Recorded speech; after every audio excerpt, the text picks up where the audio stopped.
Good afternoon. Mixed. Welcome back. We're going to start off with our second panel of today, political inclusion in the Middle East. We have an excellent panel. We have four outstanding scholars here, Bojina Wellborn, Abdusalam Maravi, Mazen Hassan, and Imad Salameh. We're going to go in this order, and I'm going to introduce first Bojina, and then continue with others later on in the panel. So Bojina teaches at Smith College in the U.S., is a contributing expert to the Women's Rights in the Middle East program at Rice University's Baker Institute. Her current research considers the impact of financial globalization on women's empowerment in the Middle East and North Africa. She is also a lead author on a forthcoming book, The Politics of the Headscarf in the United States, which showcases results from the largest academic survey of Muslim American women. And she's also the author of Business of Ballots, Financial Globalization and Women's Political Agency in the Arab World. Bojina? Yes.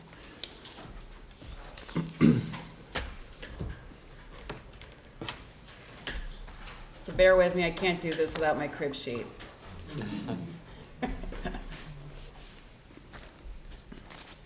All right. Well, first of all, thank you to the Baker Center for hosting me. Thank you, Kadir. And I also want to send a shout out to Marwa Shalabi, who has been my patron saint for the last few years whenever I've worked on this kind of research.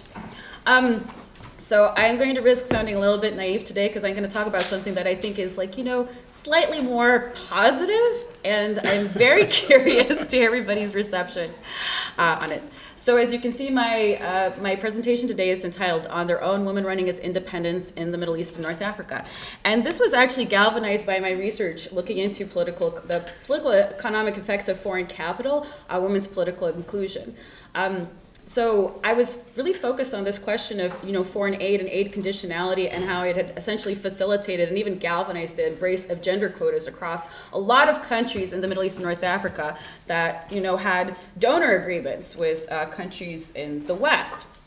But one of the things that really sort of confused this discussion at the time for me was the fact that I actually saw GCC countries also having women slowly being included into the political arena. And I was kind of curious about that because I was sort of thinking, well, they probably don't have the same kind of aid conditionality agreements. They don't have the same kind of dependencies that you see in a lot of North Africa and the Levant.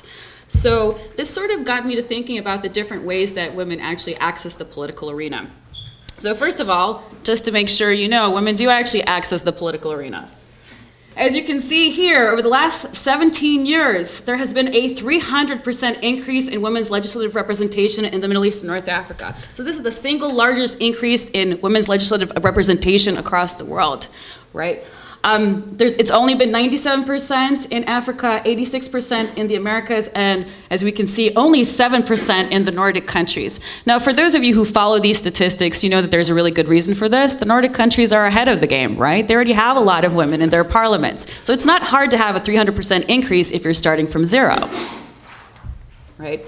And just to show you what that looks like, back in the day, in 2000, when the Interparliamentary Union actually surveyed regional averages for women's legislative participation across the single house, upper house of various sundry parliaments across the world, the Middle East and North Africa was definitely lagging behind, right, at some 3.6% on average. By the time we get to 2017, that percentage is basically we're looking at 18%. And for the first time, you see the countries of Pacific Asia actually lagging behind the Middle East and North Africa. Now, to actually showcase this, maybe a visual representation that's even more evocative, you can see from the table up here that over time we really see this huge increase in women's legislative representation. And what I'm really looking at here is women's legislative representation in the lower house. Most of the time the lower house is elected with a few appointments here and there. So this is really what I'm kind of focusing on. Most of you will also notice that a lot of these changes actually start happening in 2000. That coincides with the Millennium Development Goals, and it also coincides with this very global neoliberal shift towards gender empowerment, right? It also coincides with a push for gender quotas as a solution to how to include women into the political and social arena more actively. And the outcome of it is a sort of a very diverse array and quite substantial variation in women's legislative representation across the Middle East and North Africa. As you can see, we have countries that basically have less than 10% women's legislative representation in our elected bodies. We have countries that have between 10 to 20%. Then we have countries that have over 20% as well. Now, most of the countries that have over 20% are countries that have gender quotas in place. To put a little bit of let's say a spin on this for you, countries such as Rwanda and also Sweden as well as Norway are also countries that have gender quotas too, which is one of the reasons why you see such high levels of women in their parliaments, right? Whenever you see 40 to 50% legislative representation for women in a parliament, you know that there's probably a 20 to 30% gender quota. So in many respects, the countries in that third bracket aren't that different from what you're seeing worldwide. Okay. So where all do we have gender quotas? Well, we have them all over the place. And the other thing you'll notice is that most of these gender quotas at the national level were adopted post-2000, right? So in line with the MDG goals. The other thing I will tell you is that after the Arab Spring in 2011, 3 or 4 of these countries also increased their gender quotas, right? They either doubled them or they adopted them for the first time. The other thing that really happens post-Arab Spring is we actually see a lot of countries starting to adopt municipal and local level gender quotas as well. So there's a real bid to potentially include a portion of the population that might be construed as restive as well. Now, the conventional wisdom when it comes to women's political inclusion worldwide, right? So this is not just restricted to the Middle East and North Africa, is really that what we're looking at is women gaining access through political spaces via political parties. In fact, whenever we think about women's participation in politics, it usually comes up. Now, why political parties? Well, first of all, because the assumption is that women are a disenfranchised group, that they're marginalized from society, and they don't have the economic or the political or social reach to campaign on their own. So, political parties, right? They have the built-in networks, they have the funding, they have the resources. Women should be likely are going to be candidates through that experience. And we see that in North America as well as in the United States. The idea of a woman winning as an independent at the national level has hardly ever been broached. We do see it happen at the local level and at our local elections, but we don't necessarily see it. We certainly don't see it in the congressional elections or even see it at the presidential level. The other thing that we see is newly that women actually do gain access to political spaces through gender quotas. Now, the thing that's puzzling here is those of you who are students of the Middle East and North Africa know that the political party apparatus across the region isn't necessarily the most pronounced or the strongest, right? So there have to be other ways for women to gain access. Now, one of those ways is gender quotas, for sure. But what I was curious about was if there's something else here too. Are there other gateways to access formalized politics beyond political parties in the Middle East and North Africa? And essentially I started wondering, do women run as independents? Now, okay, to make a long story short, they do. Now, there are a couple of things going on in this particular slide that I want you to kind of pay attention to, right? So we see that a lot of the countries in this slide, and again, these are from the most recent elections, at least except for in the Kuwaiti case.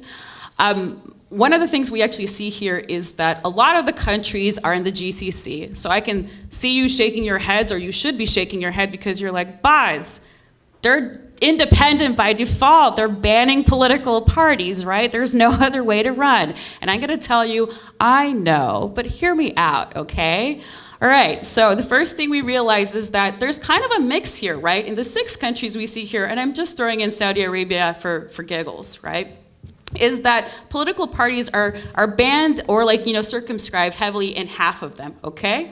The other thing that you're gonna be noticing is that, most of them don't have gender quotas, 2 of them do. What I really want you to focus on is the electoral system. Pretty much all of these countries have some variant of plurality system, FTP, first past the post system, majoritarian system, or at least a parallel system, right? What does that mean? It means that we have elements of a PR system, a proportional system, as well as a plurality system in place, which allows people to run as independents, but also allows them to run under the auspices of a political party. Okay?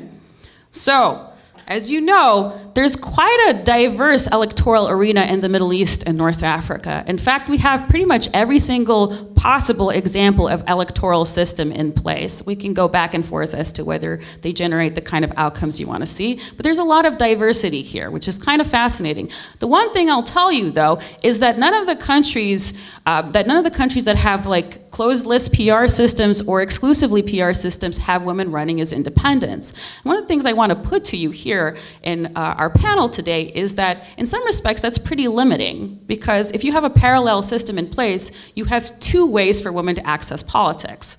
You have the opportunity for them to access it as independents, and you have the opportunity for them to access it through like political party structures. And we really see that especially in the cases of like Jordan and the case of Egypt.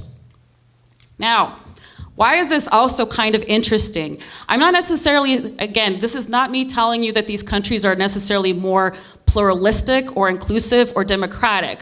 I'm essentially rendering you aware of an interesting pattern that's emerged over time because of the diversity in electoral systems across the region, and this push to include women as well, both from the bottom up, but also from the responses from the top, from the push from the top down, and responses from the bottom up. Now, probably one of the most fascinating things about this line of research that I've been exploring is that the Middle East and North Africa actually leads the world regionally in terms of the number of women who have been elected as independents. Right? And this happens even if we actually take out the cases of the GCC countries. So if you decide that, well, they're banning political parties in the GCC, this is really not a fair fight. But if I actually just turn this to like 3 states out of the 19 states that are listed in the region, according to the World Bank regional regional divisions, it's still a leading state when it comes to the number of women who can run as independents. Now, this is kind of interesting, right? Because most of you would probably be asking yourself the question of, in a region of the world where we keep thinking of women as disenfranchised, disempowered, where we have some of the lowest women's labor force participation rates, how is this possible? And are all of these women rich women? Well, to be honest, it depends. It's a mix, right? So there are a couple of things that are actually going on here. As you can see, electoral system makes a huge difference, right? You can't run without a political party in a system that's closed list PR. If it's closed list PR, you have to have party support. So you're not gonna see any women running as independents. I will tell you one thing though, in North Africa, outside of the national level, if you actually look at the local level, especially in, let's say, the Moroccan case, at the local level elections, you do actually see some women win as independents, right? Because the system is not closed list and it's much more flexible.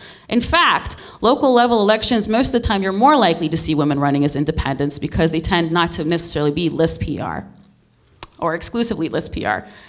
The other thing that we're seeing is that these are countries with weak party structures. Now, this is a blessing and a curse, right? It offers an opportunity for other types of agenda setting mechanisms and potentially for other types of associations to enter the political fray, whether that be tribes, sects, social movements, or national and international NGOs like kind of bankrolling one or the other. Right? So it's an alternative to political parties, or it's something in conjunction with political parties. And I would say that this is actually an interesting evolution in politics. Most of the women who run as independents, unsurprisingly, they're very, very well educated, right? In fact, they have higher educational levels than the norm, and very often they even have PhDs, which makes them more educated than their male counterparts. The other thing that's fascinating here is that a lot of the women's independents tend to use their own money, right, especially in the GCC countries. But what I've actually found in places like Oman and Jordan is that these women tend to also be in the education sector. So if they don't have money, what they use is essentially the social networks that they've built by virtue of working in education, by virtue of having kind of access to their communities and essentially having the trust of their communities. Finally, the presence of gender associations makes a difference. We've seen this in the Moroccan case at the local level, and district size makes a difference. It's easier for women to campaign in a smaller district. They don't have to travel as much. It's not as socially controversial. So I'll try to go through this quickly. I don't know how many minutes I have left. About 3, 4. Perfect. All right. So why is this interesting in the GCC case? Well, first of all, it's because Well, yes, they're running without political party support, but again, I would argue that in the GCC, it's pretty hard to run as a woman for politics anyway, unless you have the executive behind you, and unless it's an executive appointment. So what we see is most of the women who do run in places such as Bahrain and Kuwait, or in the Emirates, we see that a lot of them have obviously higher incomes. We see that many of them have public sector and business experience, obviously higher education levels, and there's a social media savviness. We especially saw that at the municipal level elections in the Saudi case, right? Obviously, some of the bigger challenges that they face are conservative family codes, limited mobility, the requirement of a chaperone, which again makes it important for you to be social media savvy because you can campaign remotely, which is what a lot of Saudi women did during the municipal elections. There's a shorter history of suffrage, so there's a lot to be working toward. There's a lot of groundbreaking that's actually happening in this particular case.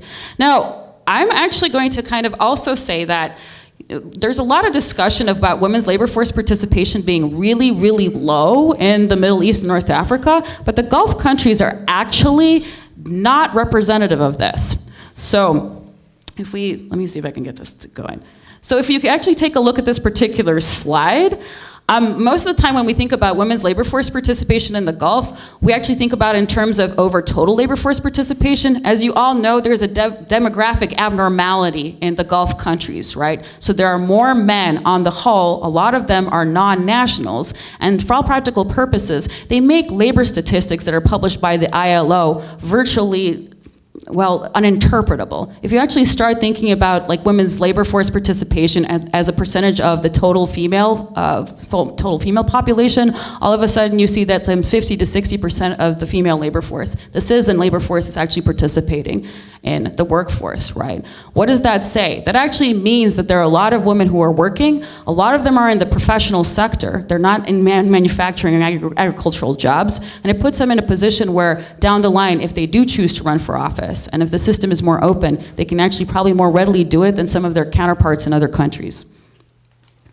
So, just to give an illustration of this, we see more women in politics in North Africa, but we see them there due to political parties. And one of the reasons why they need the party to run is because, on average, they make lower incomes, and they're situated in sectors that are lower performing and that they're not necessarily as lucrative as what you see when it comes to women in the GCC states. What about the Levant? In the Levant, we actually see a lot of these women who run as independents, and it's basically an artifact of the situation that we see. We do have parallel systems in place, and we also have gender quotas in some of the countries too. Plus, the standard of living is slightly higher than what we see in North Africa. And we see them using kind of tribal sects and family networks to kind of push themselves into these positions. We see them using NGOs and local, both international. And of course, there's personal wealth in the fray as well. Right, so in conclusion, I actually think this is a pretty suggestive line of research, not just for the Middle East and North Africa, but I actually think it's a pretty suggestive line of research for the world as a whole. There are close to about, I would say, 20 to 30% of the legislatures in the world, in fact, have, women who are independent within their folds. There are a couple of questions you should ask yourself when we talk about this independence. First, what does that mean? Does that mean that they have any kind of independent say when it comes to agenda setting? So in the Jordanian case, the repeal of the rape law that just happened was effectively initiated by some of the independents in the parliament. It's worth asking whether we might see that in the Lebanese case. We know in the Tunisian case that this was certainly forwarded by some of the women in the parliament, but the question is further whether this was something that was party promoted, or whether it was kind of women acting as independent agents. Well, what happens when they actually are independent in the parliament itself? And again, there's the question of what does this translate into when we're talking about women at the local level who are running as independents. Not all women are well-heeled. In fact, quite a few of them in the Jordanian case and in the Omani case are basically kind of teachers. They're what passes for middle or lower class, right? And they relied on their local level social networks. But again, education was always a focal point here. The local level, municipal level elections might be a different story, and that's something worthy of research as well. Finally, I kind of want to leave you with the question of, is the focus on political parties and list PR somewhat antiquated? Now, we've talked a lot about political inclusion here and essentially how to move forward, like what plurality and inclusion means in a changing world and in a changing Middle East. And up until recently, a lot of the NGOs, the development contractors that were working in the Middle East and North Africa really focused on this idea of strengthening political parties, and that the only ways of accessing political space had to be through political parties. Now my question is that sort of outdated? Should we be thinking about other ways that people access political space? And these parallel systems that are coming to the forefront, yes, I know that people will accuse them of kind of privileging patron-client networks, right? But are they part of an evolution that allows for parties and for other interest groups to coexist in space, that allows for other, kind of members of society to be included in them through not just, for instance, the support of the party, but also by running as independents, either through support of tribe, sect, association, or their own personal wealth. So I leave you with that. Really, my big question is, we really need to be talking about a theory of electoral independence, what it means for agenda setting across the democratic versus non-democratic regimes, right? Most of the time, again, like I said before, we think of pluralism through parties as the representative pluralism. I think that is not necessarily the mode that's the most likely to succeed in individual countries in the Middle East and North Africa. So are there ways for us to reconceptualize what it means to be independent in this space? Thanks.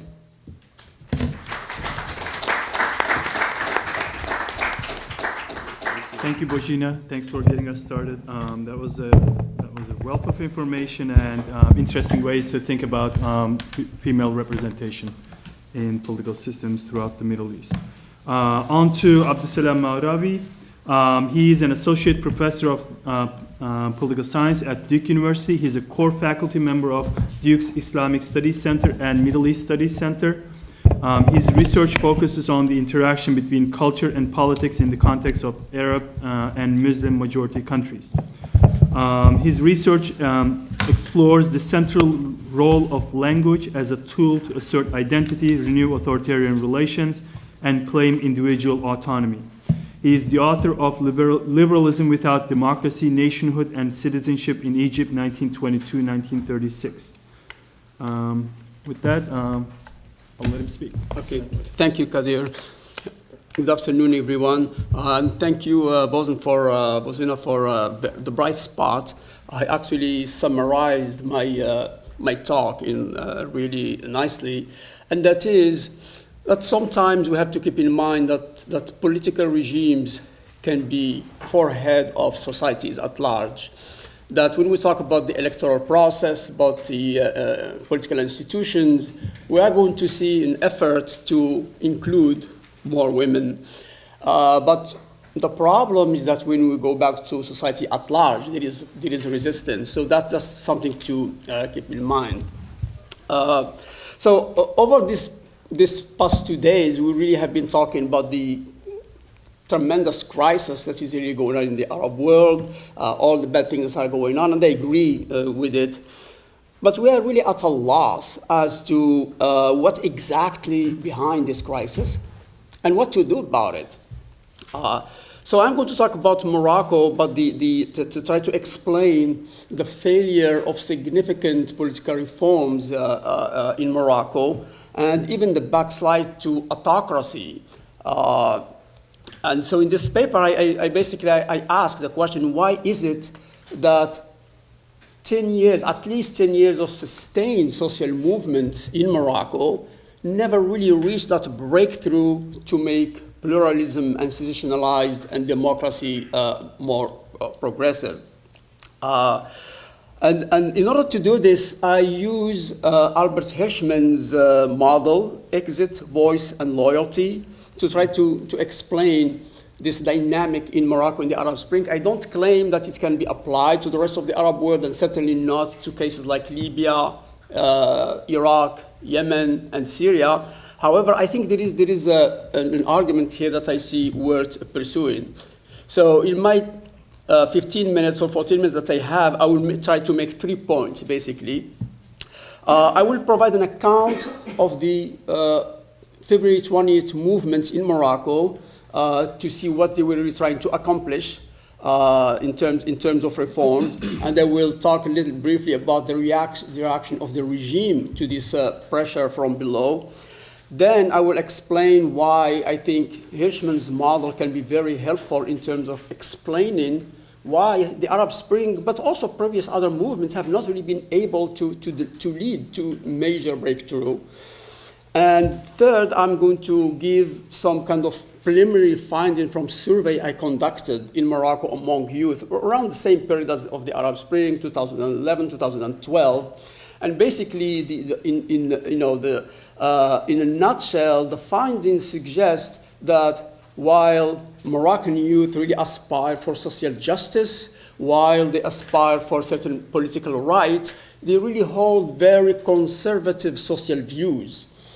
And this really kind of explain that they are really risk averse. They never want to cross to that exit, what we call the exit, and to go beyond the regime change. So I will make that parallel. So first of all, I mean, I want to establish that the February 20th movement in Morocco was as serious as on the other countries like in Tunisia and Egypt. It's basically, it never called into question the monarchy. It never asked the king to get out of the country, like in Tunisia and Egypt. However, the criticism of the regime was very clear, and it was centered around the monarchy, or the structure of power, the makhzen. I mean, there were slogans in the street. It was very clearly directed about the monarchy's monopoly of economic power, of political power. So there was no question that the monarchy was considered, even though they never really crossed that line of saying, okay, we want to really exit to, we want a different type of regime. Beyond the kind of slogan targeting the monarchy, as we know you have the power, we know that you are responsible for this, but we are not really pushing you over. There was also the nature of the organization of the February 20th movement was very much similar in terms of demographics, sociological background, organizations, tools to reach out, to organize, were exactly the same as in the other countries like Tunisia and Egypt. The capacity to mobilize, we have some figures that I'm going to go through, but at some point there were like 53 cities were all mobilized with street demonstrations, reaching about 300,000 people, which by Morocco's proportion is fairly, is very big. Not that social movements are unknown in Morocco. There was since independence pretty much. I mean, labor activism in Morocco is very much well established, but was never this cross-sectorial kind of organized together at one day around some large issue. So it was something new. Another element or characteristics that I think makes Morocco comparable to Tunisia and Egypt in terms of mobilization is that the organizers, the actors behind these movements were completely unknown. So the regime has no way of trying to co-opt them as like political leaders or trade unions. So they are really all new. They have the same. So the challenge was real enough that immediately, like basically 4 or 5 weeks after the first demonstrations, the king addressed the nation and made a major speech in which he said that there will be some constitutional reforms with significant changes, but gender equality, the acceptance of the Amazigh language, the identity in Morocco, the central role of the parliament and political parties. So they were really they seemed like significant concessions, I think, to the social movement at the time. So everybody was ready for this change. By June, however, I mean, the demonstration began in February. In March, the king addressed the nation and promised this constitutional reform. By June, pretty much all disappeared. That the king formed this royal commission, handpicked 19 members. They were independent, but fairly, within the establishment. And they came out with this a very diluted constitution that did not at all live up to the promises of the king in his speech in March. So what happened? I mean, why is it that between March and June, what happened exactly for the regime to change completely its position and get away with it? June, like the king called for a referendum on new constitution, and it was approved by the familiar numbers that we know, 95% for it, and with the so it's basically we can see the beginning of the rollback already, only after 5 months. So in order to understand this dynamic,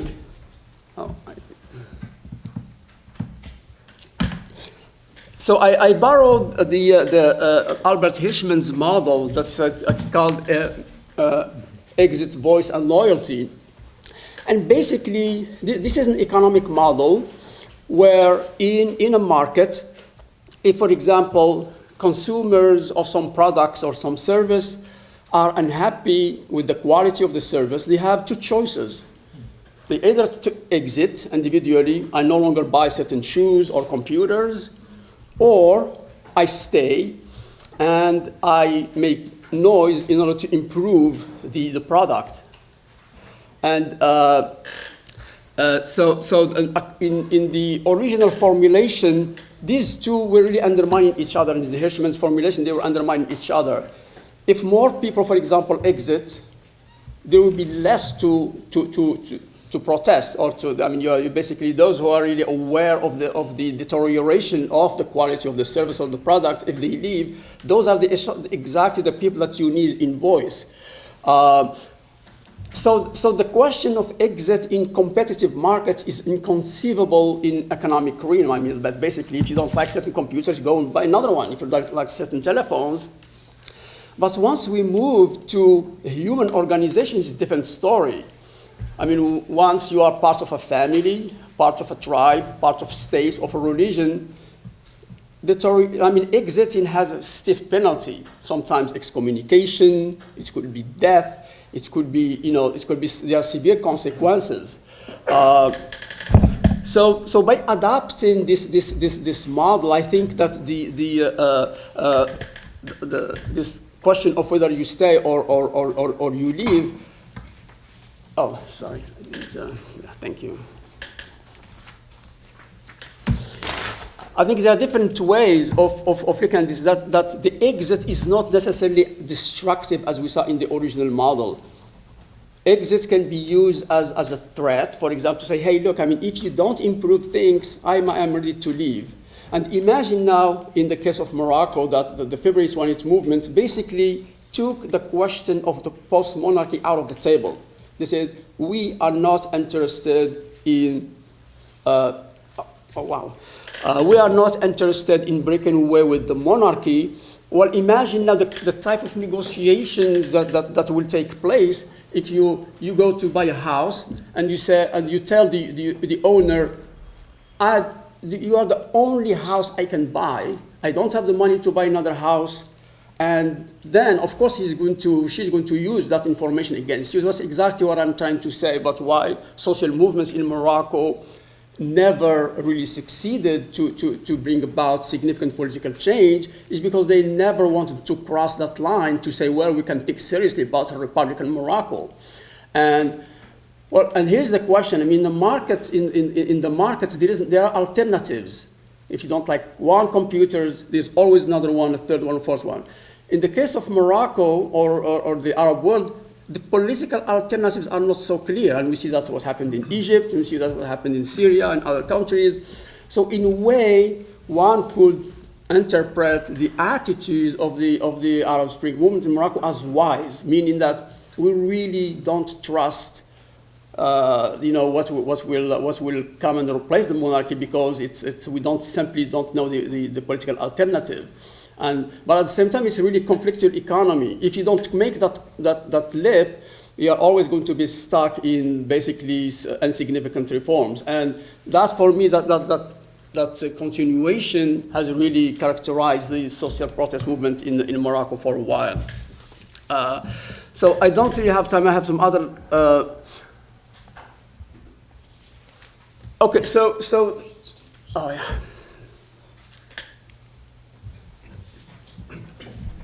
Okay, so why is it that young Moroccans are not willing to cross that line? I mean, the absence of political alternative is clear one. I mean, you don't want to take that risk.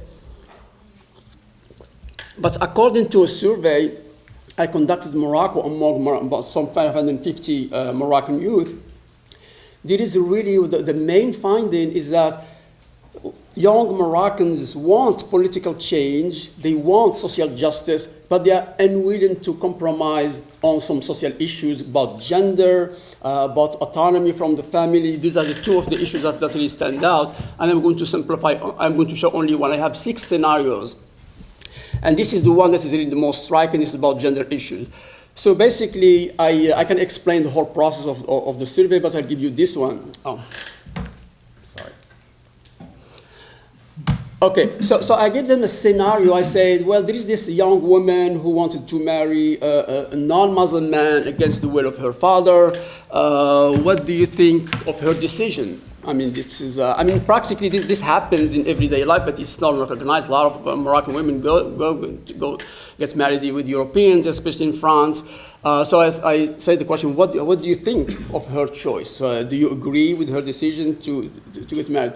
And so loyalty represents the idea that they are against that choice. So 69% is very significant. I mean, it's a little bit, in tension with what you presented. So you can see really progress on one hand, that the government itself can induce some reforms, can increase participation in certain bodies, but the rest of society does not necessarily really follow. And here I'm talking about like very educated, undergraduate students who basically still disagree and maintain these social conservative ideas. So in conclusion, if we are thinking about, policy prescriptions, and even though I really don't like the term either, but policy prescription, I really think that without social change, it's going to be extremely difficult to do political change. That we might increase the quotas of women in the parliament, we can show them to the United Nations, we can show them to Western donors, we can check certain boxes, but if the rest of society, if the laws of the states are not really following, if there's no empowerment, if there's no possibility of pluralism, diversity within society, it's going to be a lot of resistance to whatever, down reforms. And I will stop there.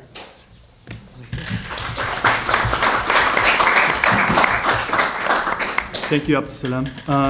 Next, we have Mazen Hassan.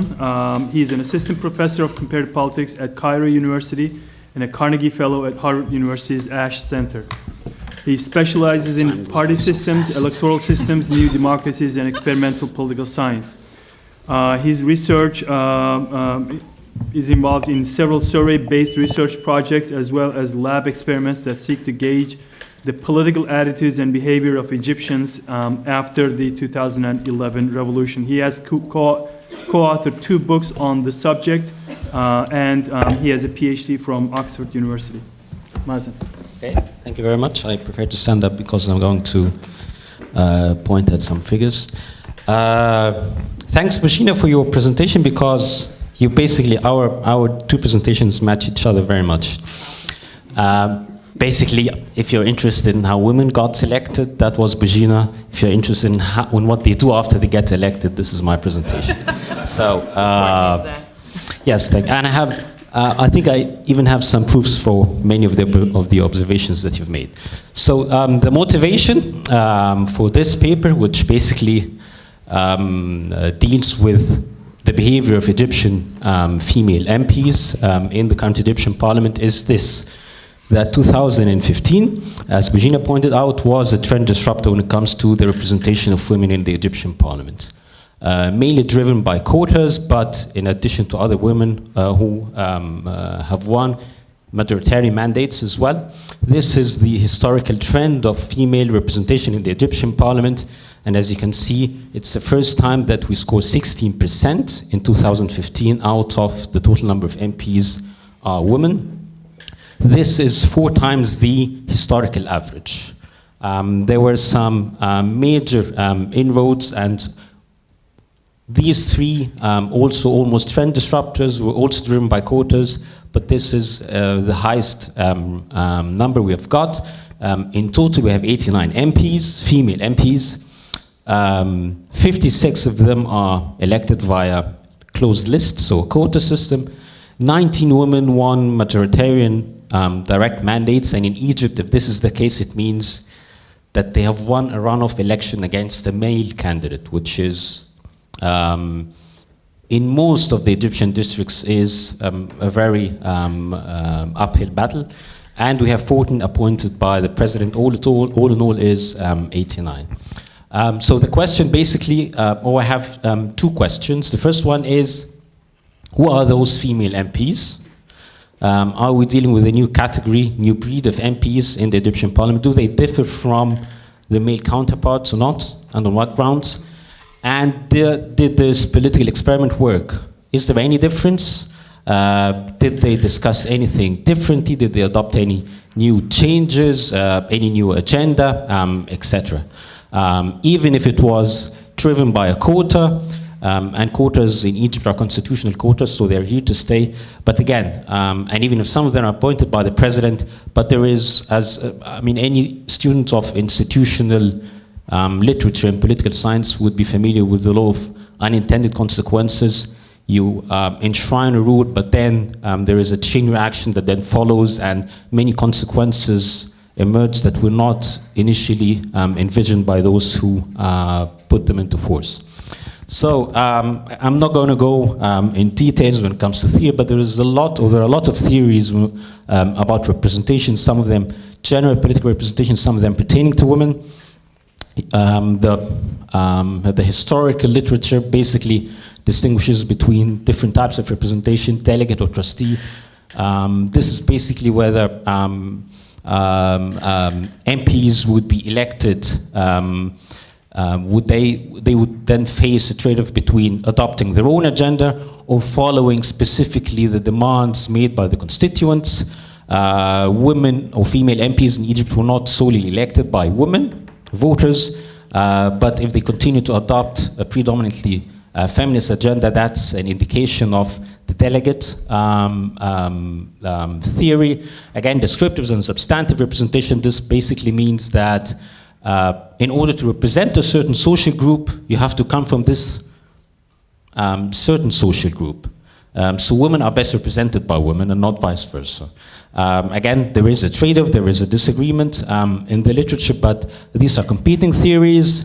There are theories about the critical mass. So once representation of a certain social group passes a certain threshold, then things start to differ. Some put this at 10, some put this at 15. In Egypt, it's 16, so we have bypassed this.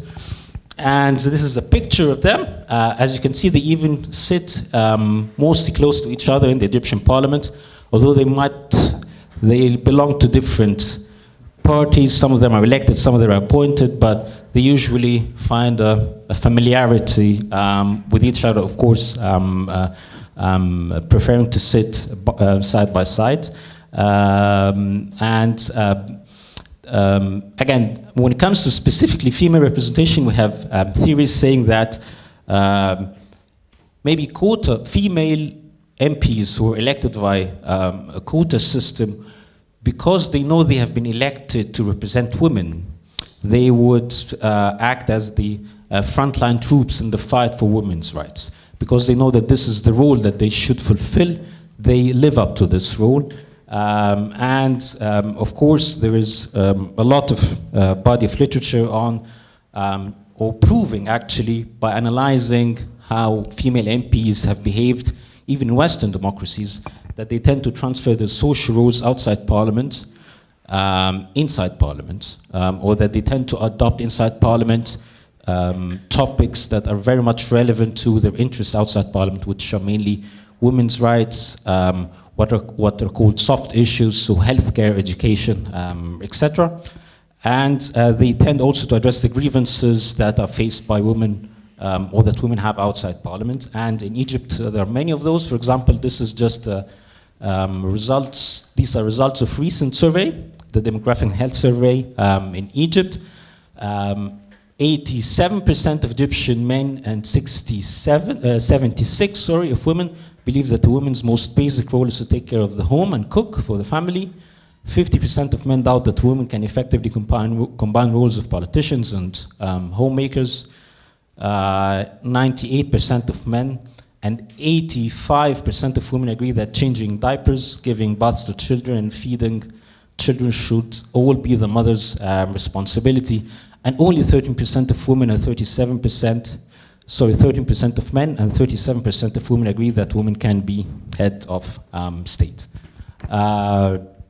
We'll see how female MPs manage to, or at least try to address some of these grievances afterwards.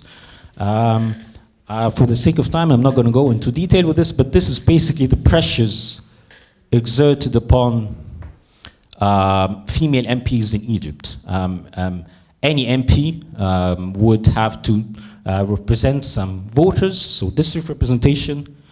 If he or she belongs to a party, they would have to represent party. If you are in a restricted political environment, you also have to align your attitudes with the regime line. And if you are a woman, you also have the additional task of representing women issues. So all this is mixed up in how women behave and speak in parliament. So what did I do? So basically, I'm comparing the background characteristics of females to male MPs, and I've analyzed the parliamentary scripts of some selected sessions in Egyptian parliament to see how they spoke.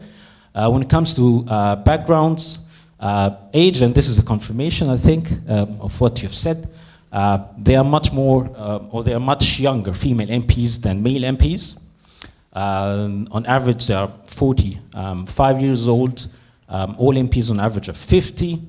The youngest MP is a female in the Egyptian parliament who is 25 years old. When it comes to education, there isn't such a huge difference. They are slightly higher on scale when it comes to PhDs, but as we're going to see, the differences are not statistically significant. They are more or less in line with other male MPs. So the same distribution almost holds. When it comes to party affiliation, many of them, the majority of them run as independents.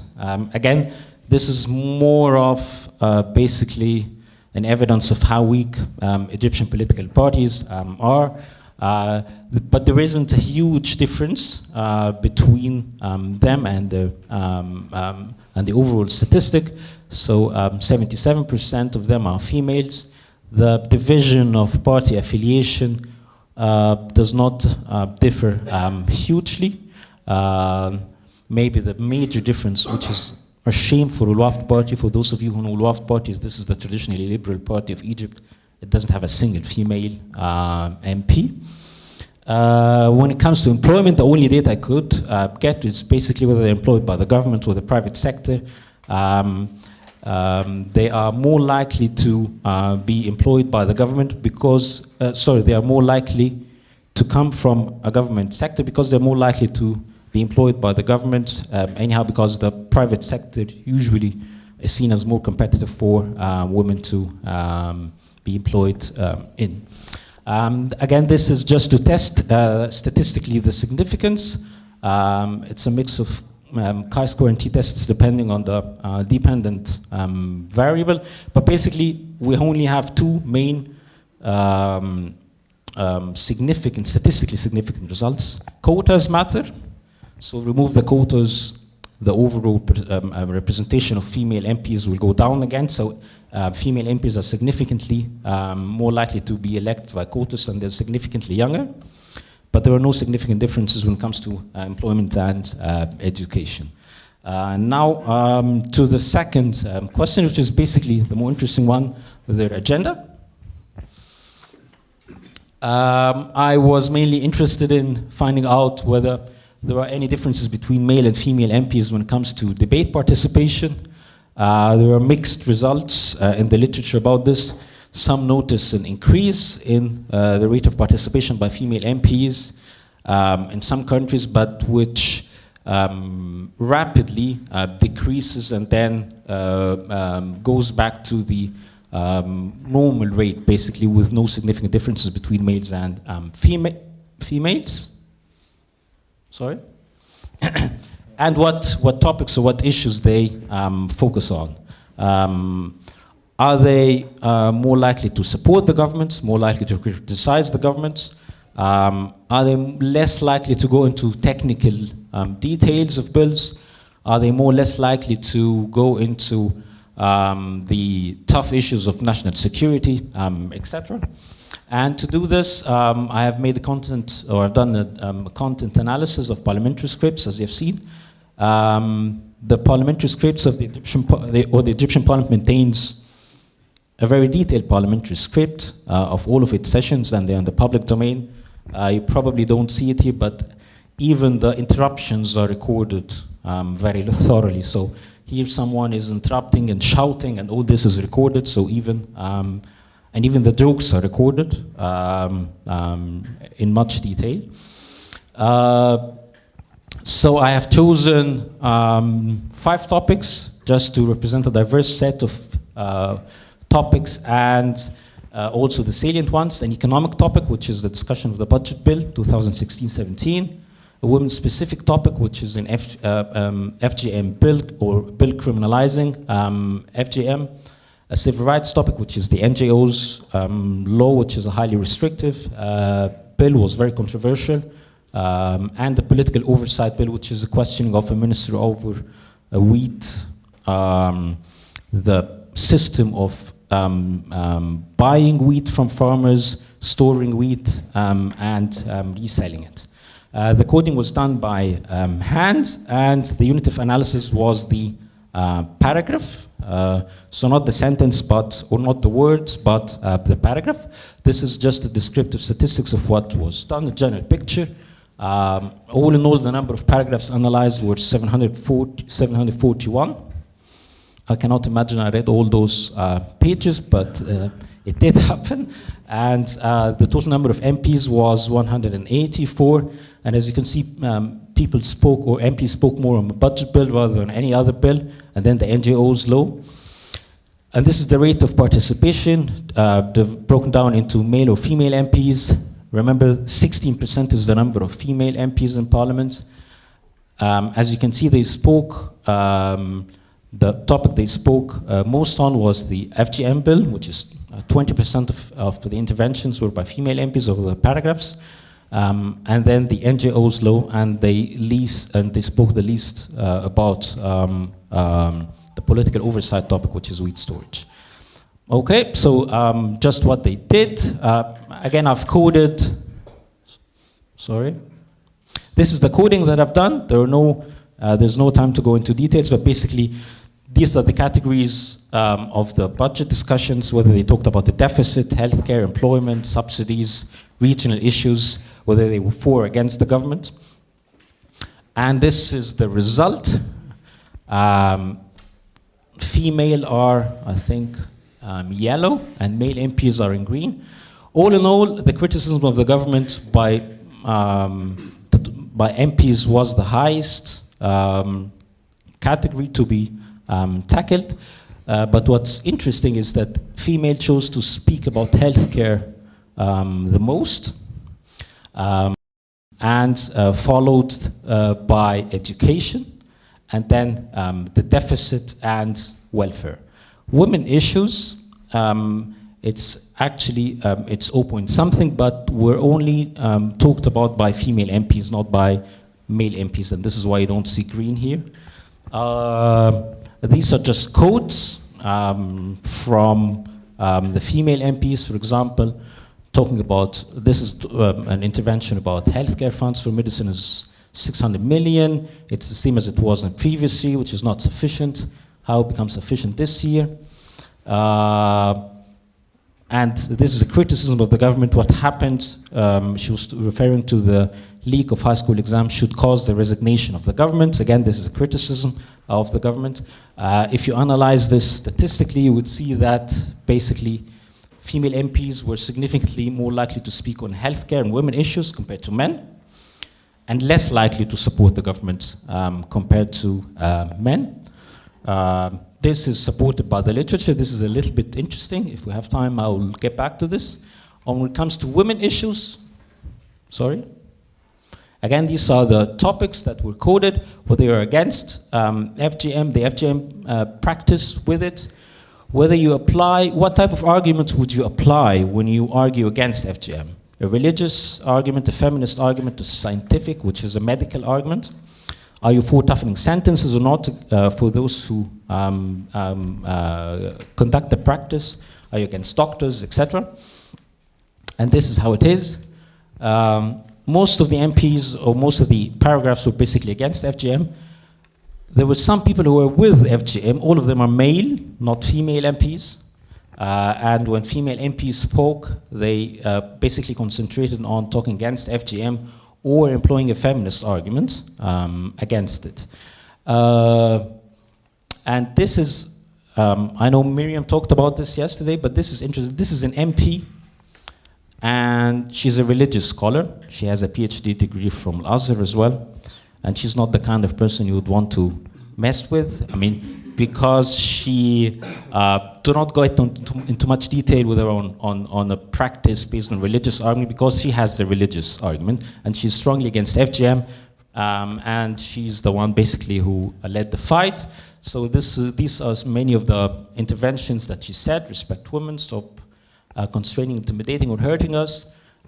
It is unfairly connected to Islam, etc.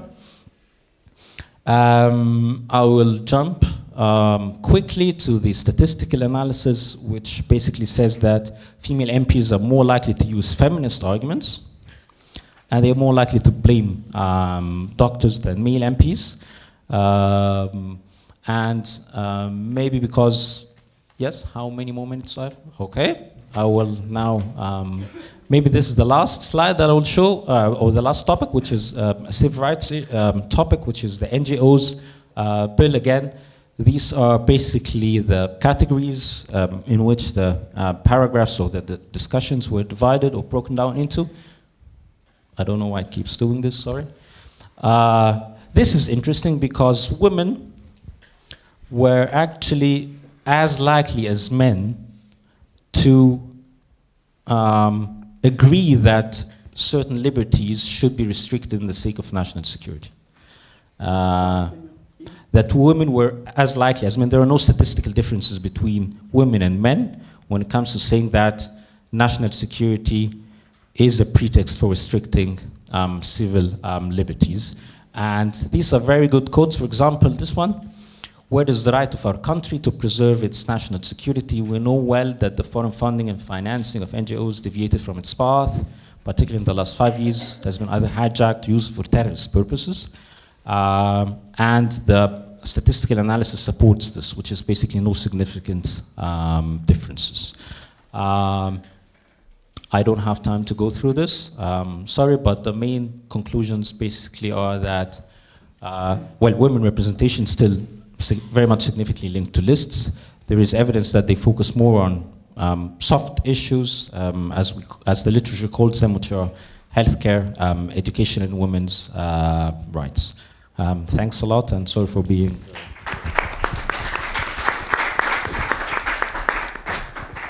Thank you, Mazen. Last but certainly not least, we have Imad Salameh. He's an associate professor of political science and international affairs at Lebanese American University and the director of the Institute for Social Justice and Conflict Resolution there. He's also the president of the Center for Arab Research and Development. He serves on the Atlantic Council's Task Force on Religion, Identity, and Counter-Extremism. Imad is the author of various books. Two of them are The Decline of Nation-States After the Arab Spring, The Rise of Communitocracy, and secondly, The Government and Politics of Lebanon. His research broadly examines ethnic and sectarian polarization and transnational extremism in the MENA countries.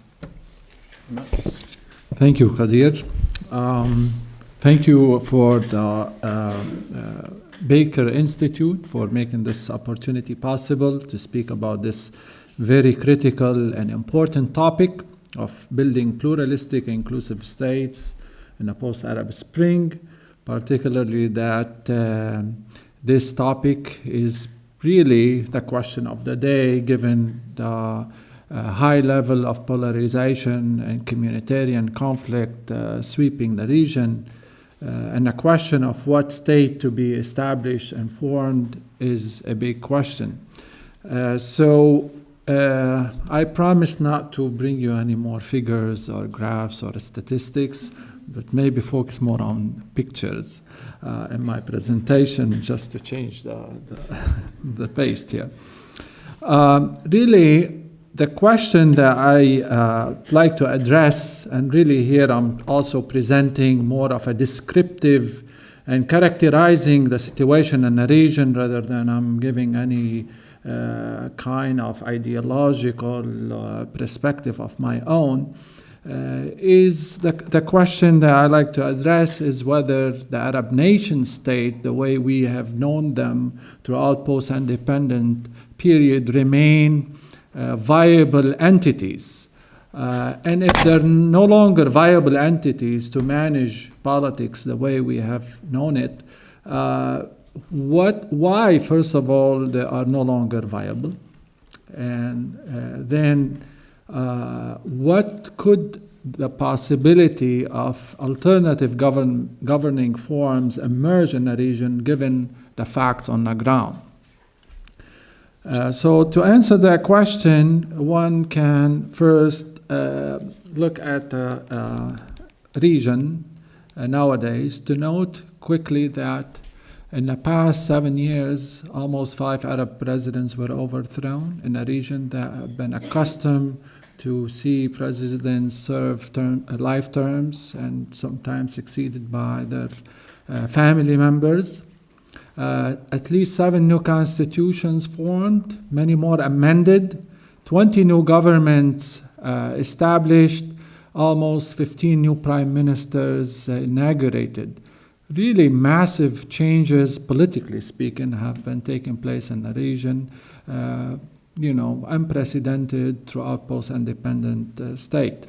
At the same time, severe turmoil happening, violence, 20 major cities have been destroyed, big ones such as Aleppo,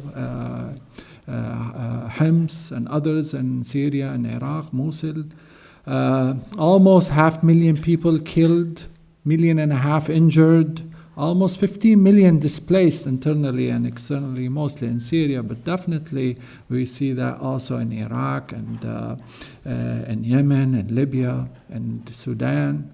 And of course, we've been seeing and witnessing rising sectarian, tribal, ethnic transfer and cleansing. I mean, you just look at Syria today. Syria today is nothing like, in terms of demographic, a presence of different communities, no longer the same 7 years ago.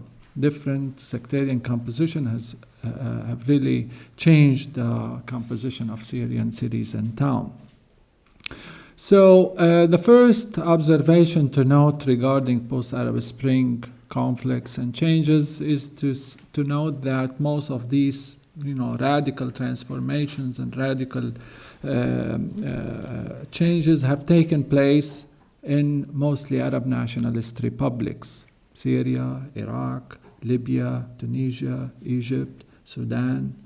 And the question thus whether these Arab national republics formed after independence are really viable entities to govern these diversities, and whether we have to think about alternative options. So, but the question of legitimacy of these states is not new, though, despite the fact post-Arab Spring have brought to the surface the legitimacy issue. The legitimacy question of these states have bombarded or have haunted them for some times. Throughout independence, Arab nationalists claimed all the problems on, fragmentations of the Arabs into different mini states, or being under the influence of colonial empires or post-colonial states as well.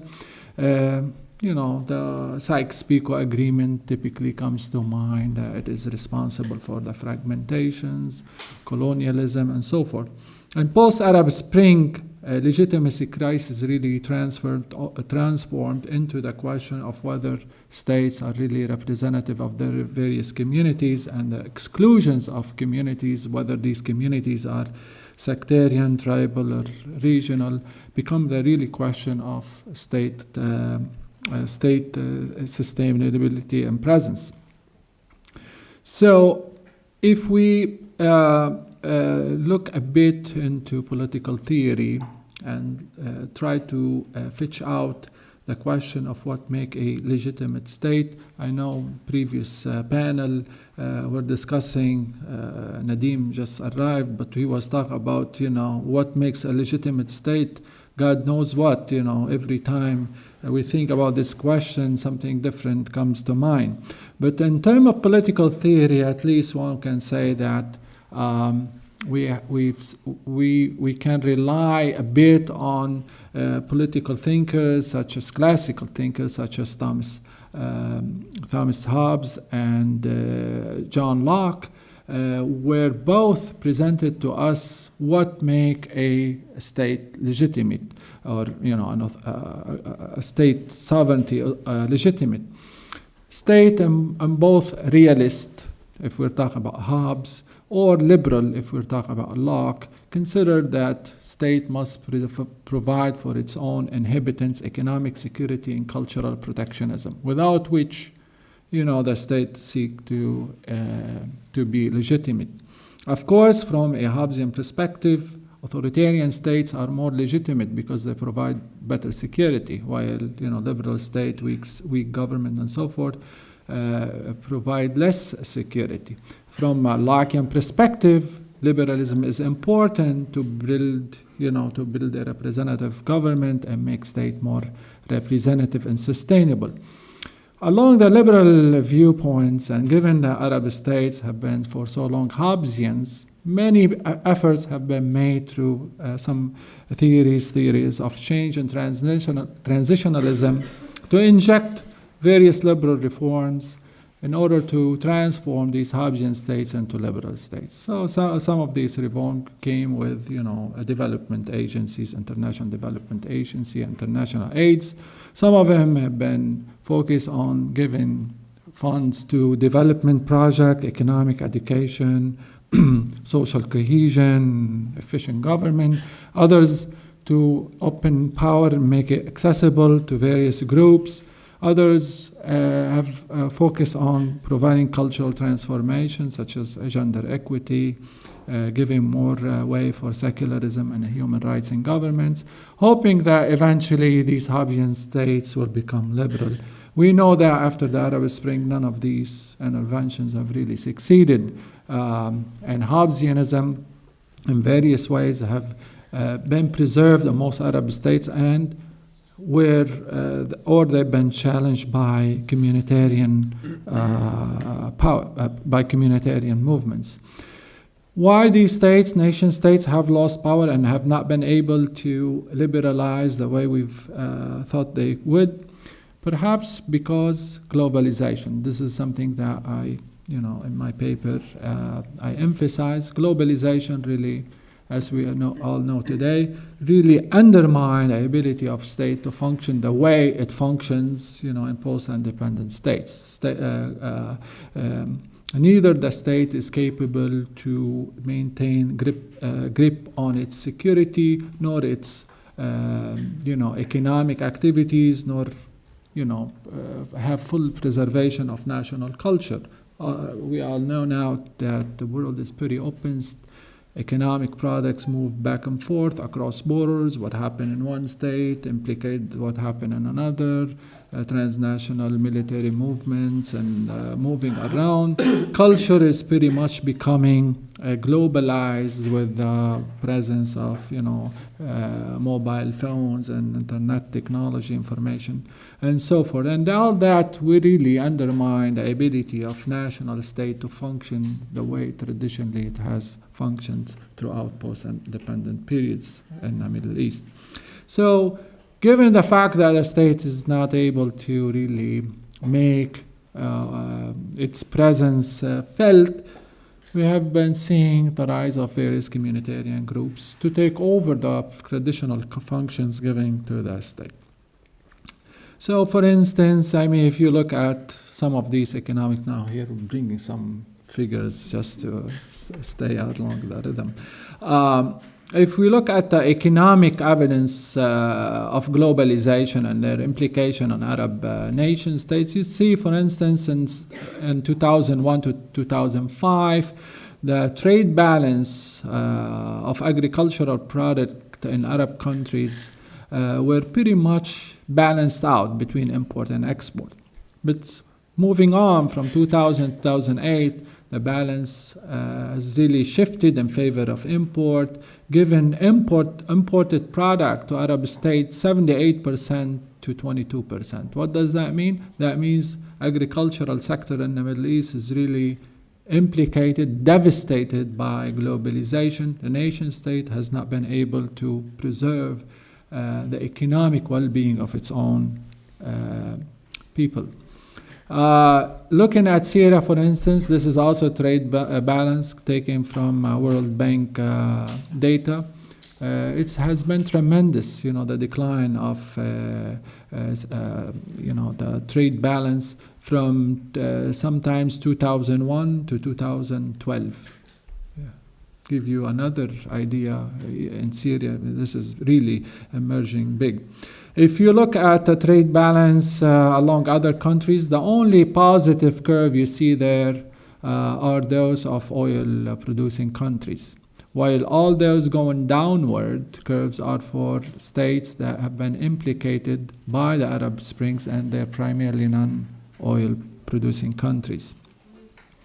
So, given the fact that states are no longer capable of performing its traditional function, we have seen the increasing rise of communitarian movements, relying sometimes on primordial means of governance, taking over traditional function, having networks. Sometimes these networks have been transnational and defying traditional state-to-state relationship. I attribute this rise of communitarianism in the midst of globalization to something called the double movement. It is a phenomena that Carl Polanyi in 1944 advanced and advocated to describe the rise of predatory liberal economy confronted by own protection groups within the state. So now I think it is going more global. To demonstrate the power of transnational communitarian groups, here is a photo taken in Pakistan. People demonstrating in protest of Saudi government, passing sentence against Sheikh Nimr for his execution, and being confronted by the nationalist army in Pakistan. Here, another photo that's showing, these are symbolic things. Here, showing the fallout of Saddam Hussein's status in Iraq, watched by American soldier. But look behind the status is a mosque is standing. So that tells you that, these nationalist movements kind of, symbolically falling out while communitarianism on the rise. We can give a lot of examples from Hezbollah's operations within a Shiite community, how it is being transnationalist and taking over variety of functions traditionally given to the state, to Sunni Salafist societies. From economic, security, and even cultural functions. If you survey all the political movements, particularly military non-state actors in the Middle East, you're going to find them there are predominantly communitarian. You're not going to see neither a socialist nor a liberal democratic movements emerging, nor secular movements. So they're primarily communitarian. And so are the political parties. This is a table showing in Iraq, Syria, and Yemen, most political parties emerging are pretty much communitarian. Given the fact that most actors on the ground are communitarians, what kind of states can emerge out of these forces? It is difficult to say that these forces will bring about a democratic state. Most likely, given in a coming decade or so, these political groups will formulate a communitarian regimes. Now, these regimes can be exclusive or can be inclusive. Exclusive types can be seen like with this map where the New York Times printed a few years ago, showing potential divisions of Syria, Iraq, and Lebanon into different Shia, Sunni, and Alawi states. These are potential exclusionary communitarian options. Also in Yemen could be divided between northern Zaidi and southern Sunni states. However, exclusionary states are difficult to come about. Why? Because it's difficult to establish demographic purity. It's difficult to have neighborly relationship via transits or cross-border relations, water outlets, routes, integration in the international system.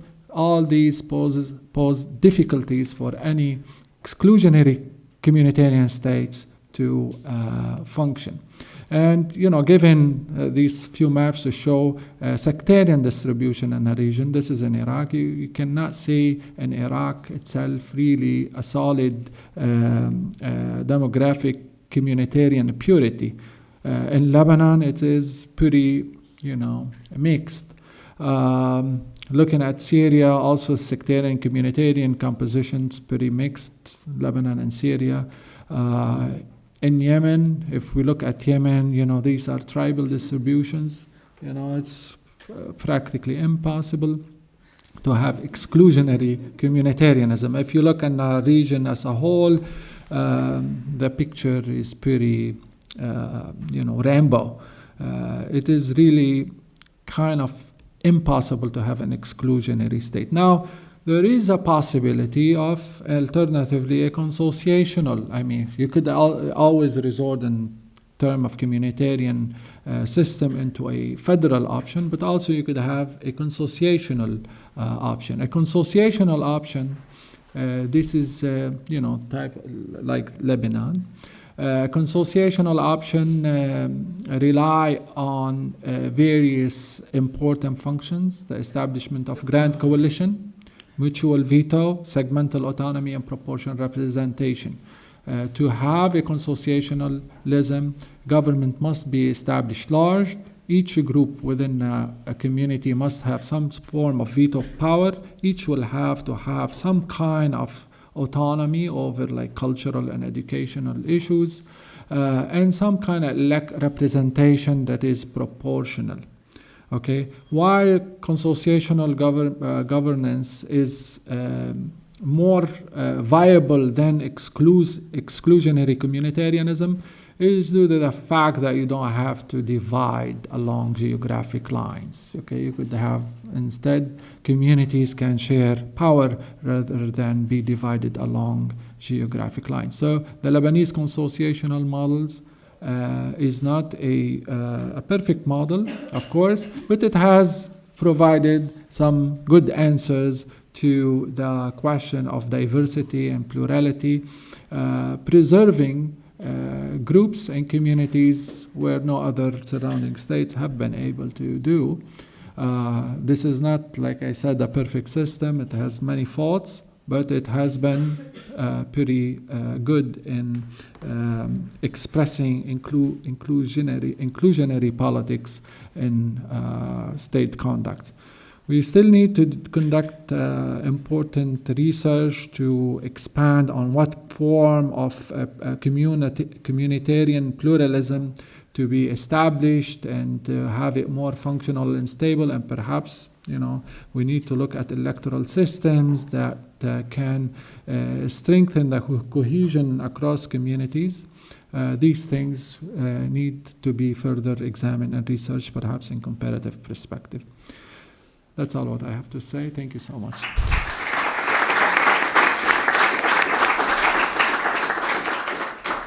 Okay, thank you, Imad. Now we can have some questions from the audience.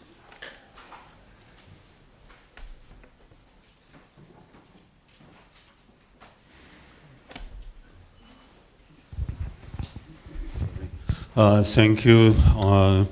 Since we are now writing about women in Lebanese elections, the first presentation was particularly interesting, but my question, forgive me, goes to the Egyptian model. You mentioned, Dr. Mazen, the critical mass theory as far as women's participation. Did you have evidence, very clear evidence, showing that this critical mass was actually likely to change or able to change political work in Egypt? And a question to Dr. Salameh about the veto notion of the consocial system in Lebanon. Is it not this veto that has been blamed quite strongly for the lack of decision-making versus a Swiss model of need to negotiate and find compromise? So how would a model for the region work when everybody can block everyone else at all times? Sorry, thank you. Go ahead, please, if you want to answer. Anyone? Oh, yeah, okay. Thank you for the question. Statistically, I do not have the evidence because I haven't analyzed scripts in previous parliaments where this high number did not exist. But those who have done the same thing in some European countries did find the evidence for such a thing. But one thing I can say, which is that now it's getting really difficult for male MPs to say anything that seems remotely restrictive of women's rights. So this is something I can sense even without running any statistical analysis. The FGM bill, for example, was introduced just because one male MP said that all Egyptian women should be circumcised. And then there was this huge backlash, and then one female introduced that bill. It was immediately supported by the others, and he had to apologize in public and in parliament. So this is at least one, I think, strong evidence for this. Excellent question, really, because we suffer from this issue of veto power, where, like in Lebanon, and, this brings us to the current controversy, that we had between a foreign minister and a speaker of the House, where the speaker of the House was accused by the foreign minister of having the power to close down the parliament anytime he chooses to, and acting on behalf of the Shiite community. That's a form of veto power that the Shiite in Lebanon do hold. The Sunnis can resign, the prime minister can resign, cannot sign bills. I mean, the bill is another question that we are confronting here. Veto power is very difficult to overcome. And veto power in Lebanon in particular is something that hinders the efficiency and effectiveness of government taking decisions. However, veto power is important because it provides groups with the ability to protect itself and preserve itself from the tyranny of others.